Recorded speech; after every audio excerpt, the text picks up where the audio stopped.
I'm Anjali Agrawal. I do teleradiology. Most of it is emergency work, and it's primarily for the United States. As a group, we are reading for many other countries. And I also like to do a little bit of artificial intelligence, follow the field, do some work as a radiologist in various AI projects.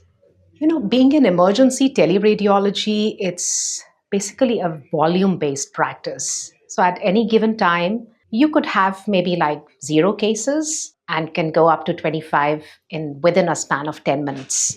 So to be able to adapt to when you just have 1 or 2 cases and then increase your tempo to handle about 25, 30 cases, that can really be intimidating sometimes. It can be stressful. That's a great question. I think teleradiology is able to help you find that work life balance. I work from a home office. However, the office is set up in a manner that it's segregated from the home environment.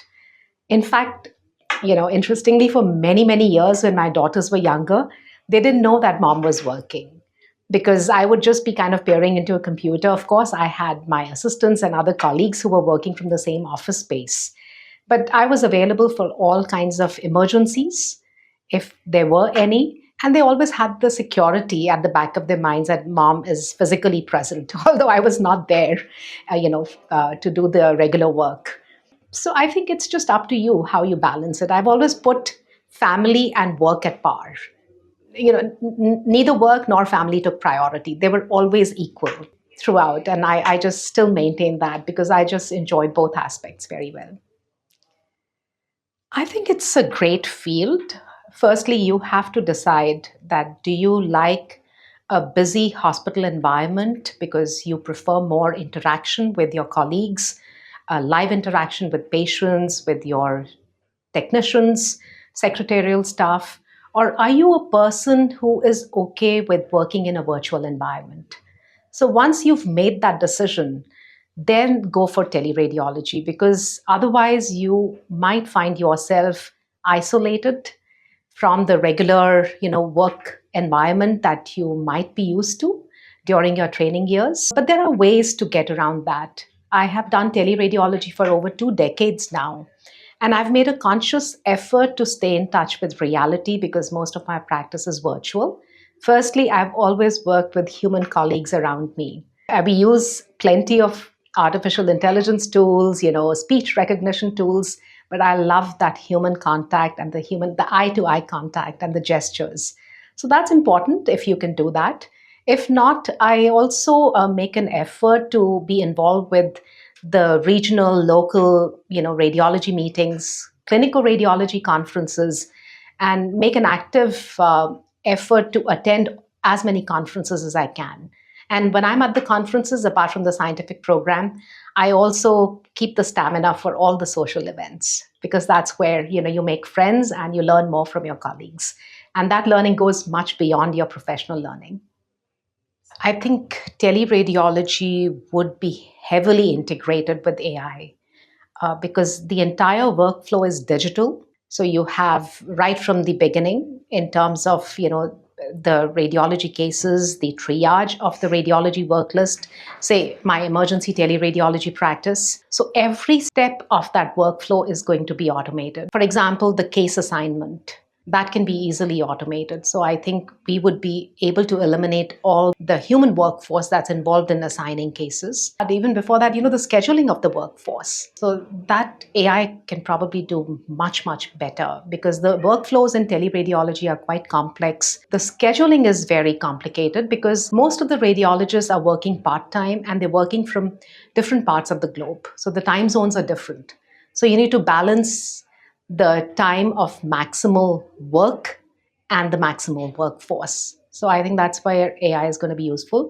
Then the triage tools. I mean, the work lists are very busy. You want to make sure you attend to the life-threatening cases before the regular cases. So all, like big intracranial bleeds, aortic dissection, life-threatening conditions will be highlighted in your work list. And then in terms of, quantification, many a times you have these critical patients who've had a CT with baseline hemorrhage and you get follow-up exams and you're very busy and they want to know has the hemorrhage increased or decreased. So I think these objective measurements made by the AI tools would be very handy, would be very efficient.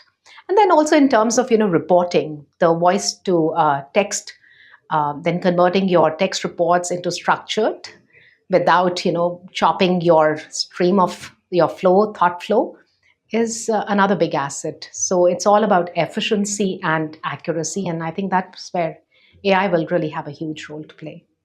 I think it's the human touch, the empathy. Being a woman who's involved with AI in healthcare, or being a human involved with AI in healthcare, I think what you can do is basically have an empathetic approach. Make sure that your AI tools are not biased, that they are equitable, they are fair, and they are just to everyone. And there are various examples. So you also kind of bring in the female perspective. There are tools that could perhaps under recognize conditions on chest X-rays in women, and being aware of the fact that like breast shadows could hide abnormalities on chest radiographs. As a woman, perhaps I would be more conscious of that and would make sure that those AI tools are working well for us too. I haven't really come across people making any assumptions. But in general, I think women are not really associated with knowing or understanding math or the technical fields very well. And that's, I think, our education, the mindset is a lot to blame. So if you have like special, if you in school, if you give them equal opportunity, which we do, and you don't kind of discourage them from taking up mathematics or solving mathematical issues or computer like make coding, I think they would be at par. So it's all about the background and the training and the way the society looks at you. So maybe if they're not stereotyped, I think men and women are equal in terms of their intellectual capacity. Of course, their ways of functioning and the ways of expression are different. And that is very special because they're very complementary.